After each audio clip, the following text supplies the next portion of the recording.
Terima kasih Bapak Ibu Guru hebat telah berkunjung kembali di channel ini. Di video kali ini kita akan membahas modul 3.1 tentang blok rangkuman koneksi antar materi dengan judul pengambilan keputusan berbasis nilai-nilai kebajikan sebagai pemimpin. Bersama dengan saya Agnes Delnumba, calon guru penggerak angkatan 11, guru di SMP swasta Bintang Laut Teluk Dalam. Tujuan pembelajaran pada modul 3.1 koneksi antar materi yang pertama, calon guru penggerak dapat membuat kesimpulan atau sintesis dari keseluruhan materi yang didapat dengan beraneka cara dan media. Yang kedua, calon guru penggerak dapat melakukan refleksi bersama dengan fasilitator untuk mengambil makna dari pengalaman belajar dan mengadakan metagonis terhadap proses pengambilan keputusan yang telah mereka lalui dan menggunakan pemahaman barunya untuk memperbaiki proses pengambilan keputusan yang dilakukannya. Bapak Ibu guru hebat, sebagai seorang guru, sering berada dalam situasi dilema etika maupun moral. Dan guru itu dituntut untuk membuat keputusan berdasarkan nilai-nilai kebajikan yang diyakini dan juga peraturan yang berlaku. Bagaimana membuat keputusan yang berbasis nilai-nilai kebajikan sebagai pemimpin atau sebagai guru? Perlunya pemahaman, pengetahuan, dan keterampilan yang mendalam dalam pengambilan tersebut. Dalam pengambilan keputusan, guru harus menerapkan prinsip atau dasar pengambilan keputusan yang tepat, yaitu dengan menggunakan 4 paradigma pengambilan keputusan, 3 prinsip pengambilan keputusan, dan 9 langkah pengambilan dan pengujian keputusan tersebut. Berikut ini kita akan melihat beberapa pertanyaan yang merupakan panduan untuk membuat rangkuman kesimpulan pembelajaran pada koneksi antar materi modul 3.1 ini. Pertanyaan yang pertama, bagaimana filosofi Ki Hajar Dewantara dengan Pratap Triloka memiliki kaitan dengan penerapan pengambilan keputusan sebagai seorang pemimpin? Menurut saya, Pratap Triloka yang digagas oleh Ki Hajar Dewantara yang terkenal dengan semboyan Ingarso Sungtulodo, Ingmadia Mangunkarsa, dan Tut Wuri Handayani, yang artinya di depan itu memberi teladan, di tengah membangun motivasi atau dorongan, sedangkan di belakang memberi dukungan. Nah, berdasarkan hal tersebut di atas, guru sebagai pemimpin pembelajaran sudah sepatutnya bisa menjadi panutan untuk melakukan proses pendidikan sehingga menjadi pamong untuk para siswa dan setiap masalah yang dihadapi bisa dikelola dan dibuat keputusan dengan menerapkan pengambilan keputusan yang berpihak pada murid, mencoba menerapkan 4 paradigma, 3 prinsip dan 9 langkah pengambilan keputusan dengan harapan bahwa dapat memberi keputusan yang solutif dan tetap memanusiakan manusia. Pertanyaan yang kedua, bagaimana nilai-nilai yang tertanam dalam diri kita berpengaruh kepada prinsip-prinsip yang kita ambil dalam pengambilan suatu keputusan? Jadi, pada prosesnya menuntun saat siswa itu akan diberi kebebasan memilih, namun guru sebagai pamong tetap memberi tuntunan dan arahan agar siswa tidak kehilangan arah dan tidak fokus. Nah, seorang pamong itu harus dapat memberikan tuntunan agar siswa menemukan solusi yang akan berdampak pada pengambilan keputusan yang tepat dan bertanggung jawab. Guru sebagai pemimpin pembelajaran tentu pernah mengalami dilema etika atau bujukan moral pada sebuah keputusan yang diambil saat menangani kasus murid atau rekan sejawat di sekolah. Dengan mempertimbangkan nilai benar vs benar, kemudian situasi yang terjadi ketika seorang harus memilih antara 2 pilihan, di mana 2 pilihan itu secara moral benar, tetapi bertentangan, benar vs salah, atau seseorang yang membuat keputusan antara benar atau salah. Pertanyaan yang ketiga, bagaimana materi pengambilan keputusan ini berkaitan dengan kegiatan coaching atau bimbingan yang diberikan pendampingan atau fasilitator dalam perjalanan proses pembelajaran kita, terutama dalam pengujian pengambilan keputusan yang telah kita ambil. Apakah pengambilan keputusan tersebut telah efektif? Masihkah ada pertanyaan-pertanyaan dalam diri kita atas pengambilan keputusan tersebut?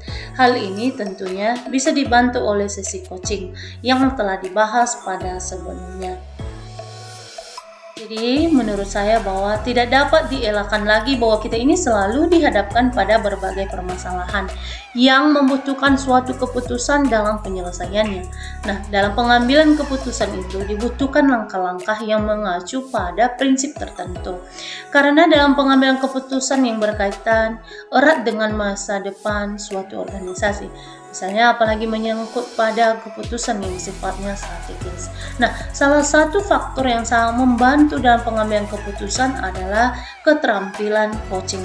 Sebagai pendidik, guru harus memiliki keterampilan coaching selama proses pembelajaran. Pendampingan dalam pengujian pengambilan keputusan melalui kegiatan coaching atau bimbingan yang dilakukan oleh fasilitator saya rasakan bahwa sangat efektif dalam membantu pemahaman saya. Berikut ada beberapa contoh praktik coaching yang dapat memberi gambaran yang utuh untuk dapat diterapkan di sekolah. Keputusan yang diambil dengan teknik coaching yang berlandaskan etika, nilai-nilai kebajikan, ini sesuai dengan visi misi sekolah yang berpihak pada murid dan menciptakan budaya positif di lingkungan sekolah. Teknik coaching yang dilakukan dengan prinsip kesetaraan sehingga tidak terkesan ini menggurui, tapi justru akan menimbulkan rasa nyaman sehingga mampu mengidentifikasi permasalahan dan juga dapat menyampaikan pertanyaan yang berbobot dari coach. Begitu pula dengan coach yang dengan rasa nyaman dapat menyampaikan hambatan-hambatan dan dapat juga menemukan solusi yang sesuai. Hal ini karena coach mampu menjadi pendengar yang baik sehingga mampu membantu menguraikan permasalahan melalui pertanyaan-pertanyaan yang berbobot. Dengan coaching, guru dapat mengatasi permasalahan yang dihadapi siswa dalam proses pembelajaran. Sebagai coach yang baik, guru memiliki harapan terhadap siswanya sehingga dapat menjalankan seluruh tugas dan kewajiban yang diberikan di sekolah dengan baik. Pertanyaan yang pertama, bagaimana filosofi Ki Hajar Dewantara dengan Pratap Triloka memiliki kaitan dengan penerapan pengambilan keputusan sebagai seorang pemimpin? Menurut saya, Pratap Triloka yang digagas oleh Ki Hajar Dewantara yang terkenal dengan semboyan Ingarso Songtulodo, Ing Madya Mangunkarsa, dan Tut Wuri Handayani, yang artinya di depan itu memberi teladan, di tengah membangun motivasi atau dorongan, sedangkan di belakang memberi dukungan. Nah, berdasarkan hal tersebut di atas, guru sebagai pemimpin pembelajaran sudah sepatutnya bisa menjadi kesepakatan sosial emosional ini emosional seseorang akan menumbuhkan empati dan simpati sehingga dapat menempatkan diri untuk bisa mengenal orang lain. Dengan simpati dan empati, kita dapat merasakan apa yang peserta didik alami, sehingga kita dapat mengidentifikasi permasalahan dengan bijaksana. Di saat harus melakukan pengambilan keputusan, guru yang berperan sebagai pemimpin pembelajaran akan bertindak atas dasar keberpihakan pada murid. Dalam setiap keputusannya harus mempertimbangkan banyak hal yang bermuara pada murid, berbasis etika dan nilai kebajikan berlandaskan pada 4 paradigma, yaitu individu vs masyarakat, rasa keadilan vs rasa kasihan, kebenaran vs kesetiaan, dan jangka pendek vs jangka panjang. 3 prinsip, yaitu prinsip berbasis hasil akhir, prinsip berbasis peraturan, dan prinsip berbasis rasa peduli, serta dilakukan dengan 9 langkah, yaitu. Pertanyaan yang kedua, bagaimana nilai-nilai yang tertanam dalam diri kita berpengaruh kepada prinsip-prinsip yang kita ambil dalam pengambilan suatu keputusan? Jadi, pada prosesnya menuntun saat siswa itu akan diberi kebebasan memilih, namun guru sebagai pamong tetap memberi tuntunan dan arahan agar siswa tidak kehilangan arah dan tidak fokus. Nah, seorang pamong itu harus dapat memberikan tuntunan agar siswa menemukan solusi yang akan berdampak pada pengambilan keputusan yang tepat dan bertanggung jawab. Guru sebagai pemimpin pembelajaran. Jadi menurut saya bahwa tidak dapat dielakkan lagi bahwa kita ini selalu dihadapkan pada berbagai permasalahan yang membutuhkan suatu keputusan dalam penyelesaiannya.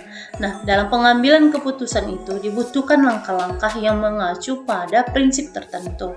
Karena dalam pengambilan keputusan yang berkaitan erat dengan masa depan suatu organisasi. Misalnya apalagi menyangkut pada keputusan yang sifatnya strategis.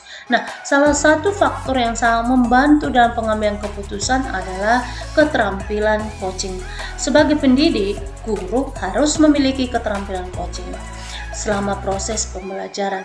Pendampingan dalam pengujian pengambilan keputusan melalui kegiatan coaching atau bimbingan yang dilakukan oleh fasilitator saya rasakan bahwa sangat efektif dalam membantu pemahaman saya.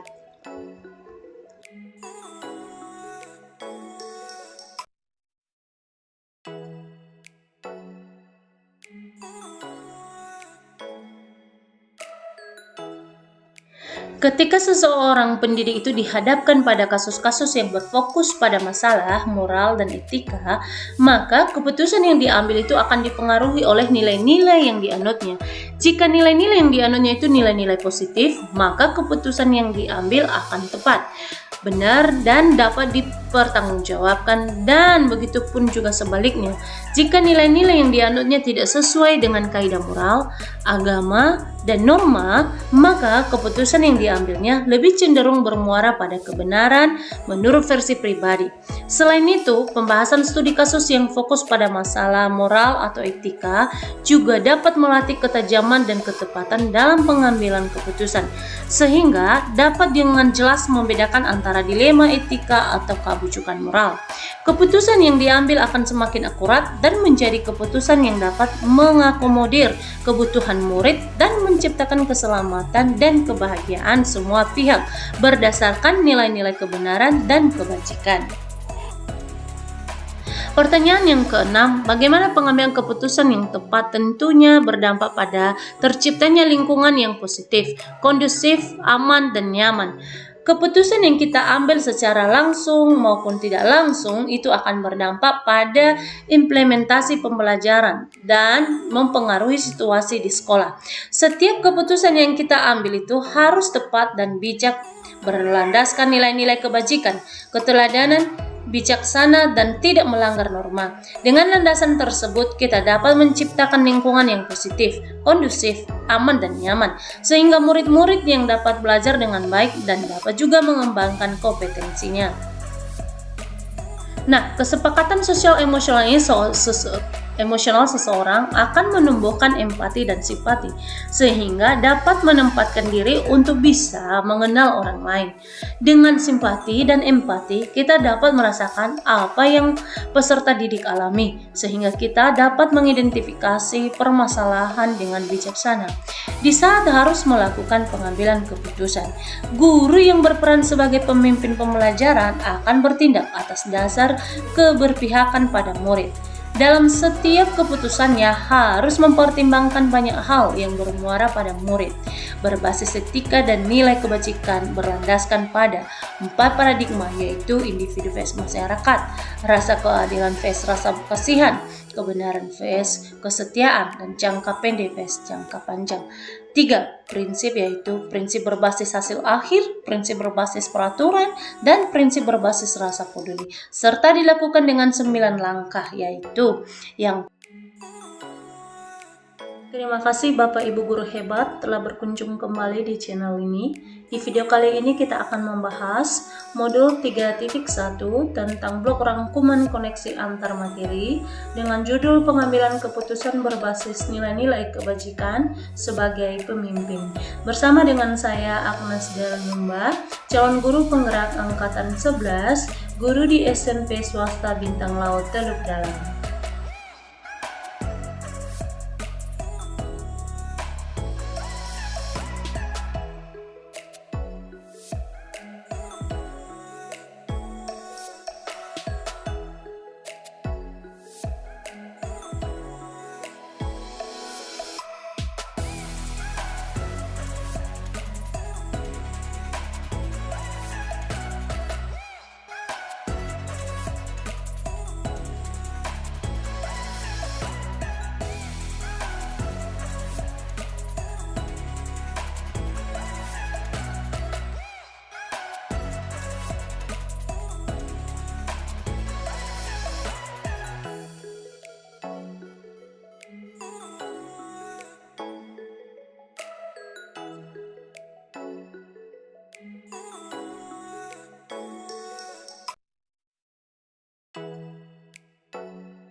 Selanjutnya pertanyaan yang ke-9 adalah bagaimana seorang pemimpin itu pembelajaran dalam pengambilan keputusan dapat mempengaruhi kehidupan atau masa depan murid-muridnya. Nah, keputusan yang diambil oleh seorang pemimpin pembelajaran itu pasti akan membawa dampak, baik jangka panjang maupun dengan jangka pendek bagi murid. Hal yang sudah kita putuskan dan kita lakukan akan terekam menjadi suatu catatan dan akan menjadi role model tentang apa dan bagaimana kelak murid-murid berpikir dan bertindak. Bagaimana mereka mengambil keputusan di masyarakat di kemudian hari. Nah, gambaran ini menjadikan dasar bahwa pengambilan keputusan oleh seorang pendidik harus tepat, benar dan bijak melalui analisis dan pengujian yang mendalam atas benar salahnya. Pengujian dilakukan dengan menggunakan 5 uji, yaitu uji legal, uji regulasi, uji intuisi, uji publikasi, dan uji panutan atau uji idola. Akan ini menjadi pengambilan keputusan kita akurat dan teruji sehingga tidak menyesatkan murid-murid. Pertanyaan yang ke-10, apakah kesimpulan akhir yang dapat Anda tarik dari pembelajaran modul materi ini dan keterkaitannya dengan modul-modul sebelumnya? Kesimpulan akhir yang saya peroleh dari pembelajaran materi ini dan keterkaitannya dengan modul sebelumnya bahwa pengambilan keputusan itu merupakan suatu kompetensi atau skill yang harus dimiliki oleh guru sebagai pendidik. Terkait dengan tugas dan fungsinya, seorang guru dalam pembuatan keputusan harus berlandaskan pada filosofi Ki Hajar Dewantara, karena setiap keputusan yang diambil itu akan mewarnai pola pikir dan karakter murid. Agar keputusan yang diambil dapat memberikan kemanfaatan untuk banyak orang, maka mampu mengantarkan pada lingkungan yang positif, kondusif, aman, dan nyaman atau well-being, dan dapat juga dipertanggungjawabkan.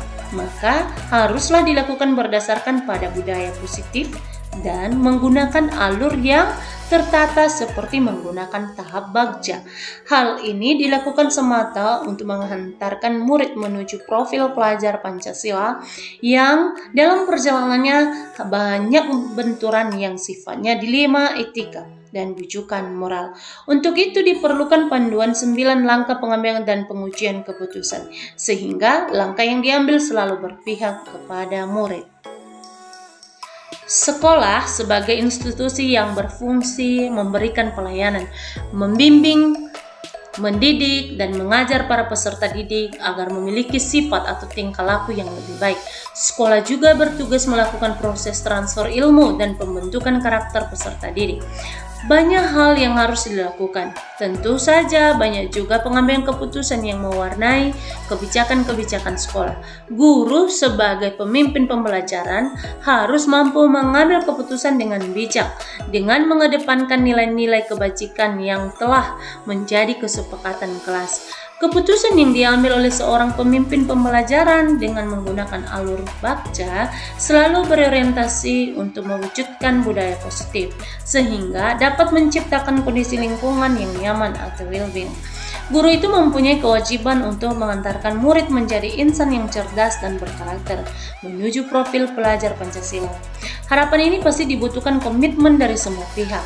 Dalam mengawali impian ini tentu hanya juga ditemui permasalahan baik yang sifatnya dilema etika maupun bujukan moral. Untuk itu diperlukan panduan 9 langkah dalam pengambilan keputusan dan pengujian agar keputusan yang diambil berpihak kepada murid demi terwujudnya merdeka belajar. Sebagai salah satu bentuk merdeka belajar adalah diterapkannya pembelajaran berdiferensiasi. Dengan pembelajaran berdiferensiasi, maka kebutuhan murid akan terpenuhi sesuai dengan bakat, minat, dan kecenderungan gaya belajarnya. Pertanyaan ke-11 adalah sejauh mana pemahaman Anda tentang konsep-konsep yang telah Anda pelajari di modul ini, yaitu dilema etika dan bujukan moral, 4 paradigma pengambilan keputusan, 3 prinsip pengambilan keputusan, dan 9 langkah pengambilan dan pengujian keputusan. Adakah hal-hal yang menurut Anda di luar dugaan?